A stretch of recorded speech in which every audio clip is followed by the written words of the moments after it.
everybody. Welcome back to another episode of Lara Trump Wanted for Questioning. Let's see what we've got today. I'm ready. Here we go. Question number 1. What's the 4th of July plan for you and your family this year? How will you celebrate? I'm trying to think if we have had a 4th of July, in 15 years that Eric and I have not celebrated at Trump National Westchester. If you don't know about it, maybe you want to learn about it. Great golf course in Westchester County, New York, just outside of New York City. And I'm going to say we have one of the greatest fireworks displays there of really anywhere I've been. I will say, I'll caveat that and say the only one that beat it was the Army's 250th birthday celebratory fireworks. Those were absolutely amazing. I mean, it's hard to beat being there in our nation's capital with the Washington Monument there, looking over the National Mall, the whole thing, the White House in the background, kind of special and spectacular overall. But yeah, we do a little thing at Trump National Westchester, and you know what? It's a fun time. The kids get to stay up late to watch the fireworks. My kids are already excited about it. It got a little dicey last year. I'll say with Carolina, she was only 4. So staying up until like 9:30 was kind of a big move for her, but the kids are already talking about it. They're already jazzed about it. We have some friends coming in town to join us at the fireworks festivities. So yeah, we're gonna be there, but I actually do not think Eric and I have strayed from that plan for a long time. And it used to be that President Trump, back before he ran for politics, would come every single year and give a little speech before the big fireworks show. Well, guess who's taken that on? Eric Trump has taken that on. So he gives a little speech before the fireworks show. And back when we first started coming here, guess who was the general manager of the Trump Westchester golf course? Dan Scavino. That's right. That's how long ago all of this started. So yeah, that's the plan for this 4th of July. I think the important thing is that we get to celebrate America this year in a very special way, knowing that Donald Trump is our 47th president, that things are headed back in the right direction. Think about, though, where we're going to be a year from now. It will be America's 250th birthday. You want to talk about blowing the doors off with a celebration? We are going to have such a huge 250th birthday for this country. And if you think about in 6 months what this president has been able to do, think about a year from now, what we could see happen in this country, across the world. The whole thing is very exciting. So I'm excited to celebrate. I love a chance to wear red, white, and blue. I've already got these kids' outfits picked out. I might have to wear this dress again. I don't even know. Let's see what happens. All right, next question. Are you running for U.S. Senate? Fan from North Carolina. You've heard the rumors. This would be the 3rd time that I have considered potentially seeking a Senate seat. The first time was in 2022, those midterms. You might remember that there was an open Senate seat in North Carolina, and I toyed with the idea, but Eric and I ultimately ended up moving down to Florida with our family, and Ted Budd got the endorsement of President Trump, and he became a senator from North Carolina. Now, Tom Tillis has said he will not be seeking re-election. To go back to my second time, we had a vacated Senate seat in Florida when Marco Rubio became our amazing Secretary of State. I think he's done an incredible job. Very impressed with what he's done. And I looked into that. I had a very nice offer from Fox at the same time, and I ended up going that route and have really enjoyed doing that Fox show and being back on that team. But this one, Tom Tillis is not going to seek re-election, which means that there will be an opportunity for someone to come in North Carolina. Here's what I'll say. We want to keep North Carolina red. For 3 presidential election cycles now, I'm proud that North Carolina has voted for Donald J. Trump. And we've maintained these Senate seats for Republicans now. You've had Tom Tillis, who is technically a Republican, although he hasn't been really voting like it. And then, of course, you have Ted Budd. We want to make sure that we keep that seat red.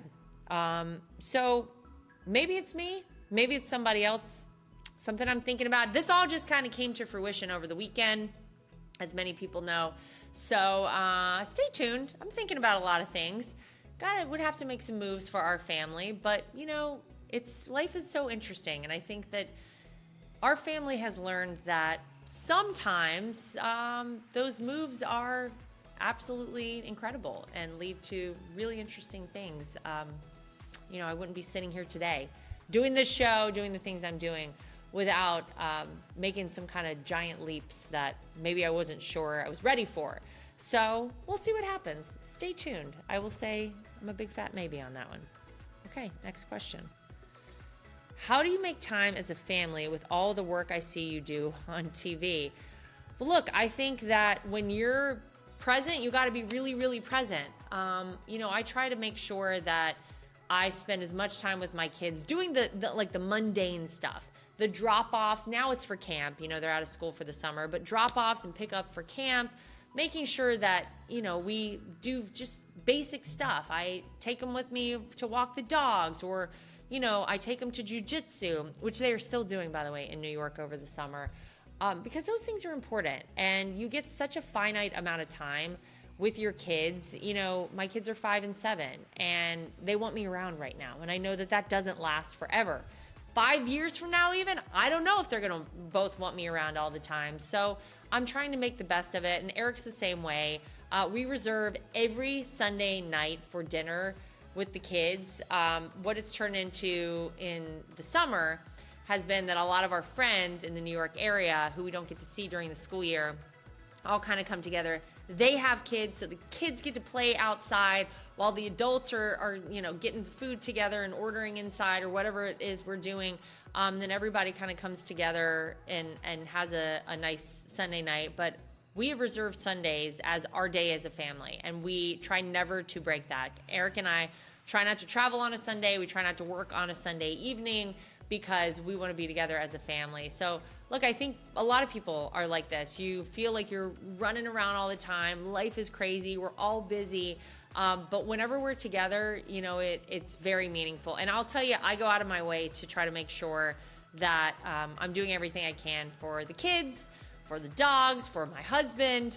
Moms are kind of the ones. We kind of like keep it all together at the house. So you do the best you can, and that's really what we're trying to do as well. As you know, our friend Mike Lindell has a passion to help everyone get the best sleep of your life. He didn't just stop by simply creating the best pillow. Mike created the best bed sheets ever. They look and feel great, which means an even better night's sleep for me, which is crucial for my busy schedule. Mike is offering the best deal on his Giza Dream bed sheets. Any size, any color, just $49.98. That's right, you can even get queens, kings, split kings, and California kings, any size, any color, just $49.98. Order now because when they're gone, they're gone. Also, for a limited time, when your order is over $100, you will receive $100 in free digital gifts. Call 1-800-624-3945, use promo code LARA, or go to mypillow.com and make sure you use the promo code LARA for the amazing offer of $49.98 on the Giza Dream Sheets, any size and any color. Number again is 1-800-624-3945. Okay, next question. Where do you think the future of technology is heading? Well, this is an interesting one. I think that, you have to look at AI. And I've been very, very direct on how I feel about AI. It's terrifying to me. I think that the prospects of its use for evil, it's really horrific. And it could really be the downfall of humanity. That said, we do see some ways that it can actually improve so many people's lives. And I'll go back to what Elon told me when I interviewed him. He started talking about AI, and he was so clear that it has to be programmed by people with good intentions.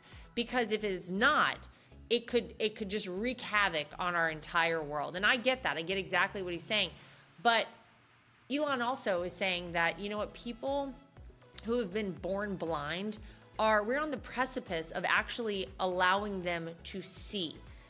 That sort of idea, I think even 10 years ago, so many of us were just unaware that we could even get there in our lifetime. And I think we are really there. People who, have severed spinal cords and spinal cord injuries. I think all the time about Christopher Reeve. And that was such a big thing, like when I was a kid, because I rode horses and he was injured on a horse. And then, Superman went into this state of basically helplessness, and he was paralyzed, and we all remember that. Imagine we had this technology that could have allowed Christopher Reeve to walk again. And man, that guy, I watched the documentary on him, absolutely incredible. The things he went through, the things he pushed himself to do. But we're about to enter a world in which maybe, it's like very Star Warsy, where, they would just regenerate a hand. We're kind of there, like we're coming up on that. And that is so exciting, because you think about the impact, not just in the life of a person who is blind, who is paralyzed, who, loses their hearing, whatever it is that happens to you, it impacts an entire family, everyone around you. And so you think about the positive movement this could have, and the way it could help with so many people's lives. I think it's very exciting. But on the other hand, you have technology controlling pretty much everything in our world. I recently went to the Ford plant in Michigan, and it was so cool to see how they put these vehicles together. And what I actually saw that I thought was very cool is that there are so many humans who are there still doing the work and still actually paying attention to what's going on. I feel like in the future, I don't know how long we have that on, a factory line. Ford puts out a car every 53 seconds from this plant, which is so impressive. And you see the pace that the people in there have to work. Really makes you appreciate, everything that they're churning out there and all these Ford vehicles. But I don't know. I think that at some point, maybe humans don't need to do those jobs anymore. Although I'll tell you, I like a person's eyes on it. I like somebody to take a look, make sure the wheels are secured, everything is on the right way before I drive off on it. But, and then you think about like warfare.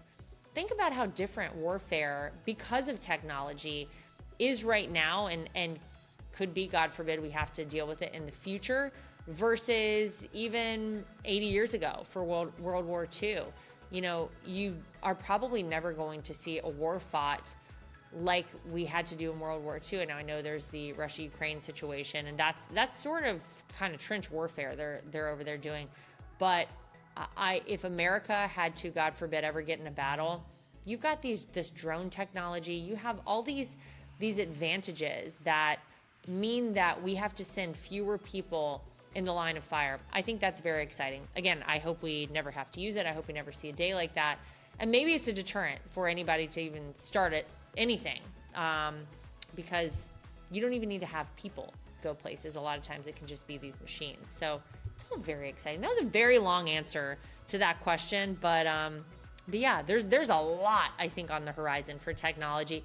And I think it's very cool that we live in the time where we get to see it happen. I mean, I am of the last generation that remembers, how cool it was when somebody had a phone in their car. I remember my neighbor had literally like a car phone. And I was like, this is so cool, because we didn't have that. That's it. I'm the last generation that's going to remember that.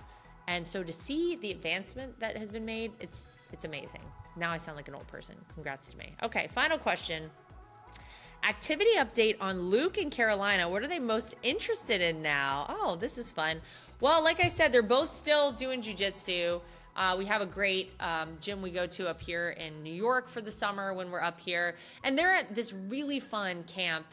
It's all outdoorsy. It's like a giant lake in the middle with zip lining and all the different sports and activities, paddle boarding and like the whole thing. They have it there.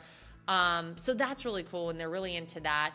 My daughter, of course, you may have seen a post of mine on Instagram, she's got the horse bug like I've had my whole life. And she now wants to ride horses all the time, which is okay with me. I don't know that Eric Trump is going to like what that means long term, because it is a very expensive hobby to have, riding horses. And I would say Luke is just like heavy into basketball. He went to a basketball camp last week and he loved it, and he can't get enough of that. And he'll tell you that, I mean, he's dead set. He doesn't need anything to do with school. Doesn't matter. You know why? Because he's going to be a professional basketball player going into the NBA. You heard it right here, folks. Luke Trump look out for that coming in about 20 years. We'll let you know how that goes. But you know what? Most of all, I think they're just enjoying being up here in New York and kind of a different space for the summer. It's been really fun. Great to see our friends up here. Great to kind of be back here where, I mean, this is where Eric and I first met, was in New York City. And, you know, it's nice. Now, I'll be happy to get back down to Florida. Don't make no mistake about it. Especially if we're going to have a socialist running this city behind me. It's terrifying. We don't even have enough time for that on this show. But certainly they've enjoyed being up here for the summer. And I will say my son's number one favorite activity, no joke, is fishing golf balls out of the ponds here on the golf course, which he does. And then he cleans them and like scrubs them with Dawn dish soap and a, what's it called? The little scrubber, the white things, the Mr. Clean, magic erasers. He uses a magic eraser and Dawn dish soap, and he's sitting in my driveway scrubbing golf balls, and then he sells them. I know. This is a little hustler. This is Donald Trump's grandson. I mean, this kid's trying to make some money, and he's made quite a bit. He hustles people for these golf balls. So at least we know if the NBA falls through for him, we have the golf ball sales to fall back on. All right. That's going to do it for us for this episode of Lara Trump Wanted for Questioning. Loved your questions today. Thank you. Post more under this episode. Post them on any of our social media, and I'll try my best to answer all of them. And until next time, make sure you like, subscribe, share, and follow. And we'll see you back here for more of Lara Trump Wanted for Questioning.